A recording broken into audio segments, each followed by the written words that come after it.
Hello, and welcome to this linked POS training video.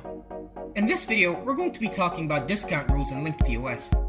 There are two main discount rules in linked POS: item discount rules and invoice discount rules. In this video, we're going to be talking about invoice discount rules specifically.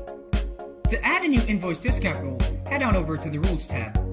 In the drop-down that appears, move your mouse over to Discount Rules and click on this Invoice Discount Rules button. This will open up the table with all existing invoice discount rules in linked POS. Note that when you first install linked POS, this table will be empty. To add a new invoice discount rule into linked POS, click on this green plus sign in the top left corner. This will open up the form that allows you to add a new rule. Start off by giving this rule a name.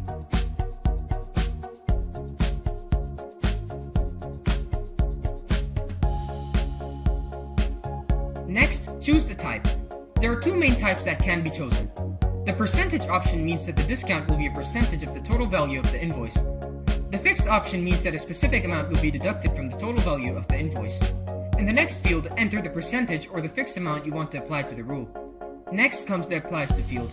You can choose all if you want to apply the discount to every invoice.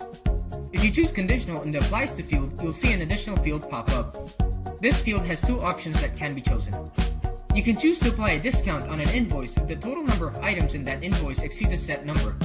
Or you can choose to apply a discount if the total value of the invoice exceeds a set value. So in the next field, enter the minimum amount of items there must be before this discount is applicable. Next, choose the start date and the end date, and hit save. As you can see, the rule has been added to your list. If you ever want a detailed view of the rule, you can double click on it and it opens up the viewer.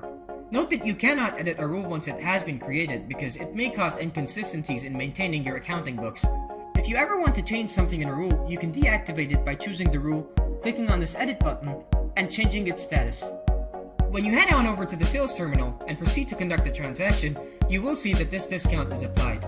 So let's see this in action.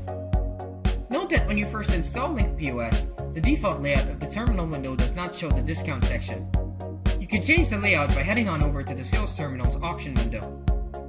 Start off by adding the items, and you will see the discount rule being implemented. In some instances, you may have multiple discount and tax rules applied. To see which rules are currently applied to an item, move your mouse over to the discount or tax section and a tooltip will appear showing you all the currently applied tax and discount rules. We hope you find this video helpful. If you have any questions, leave them down in the comment section below.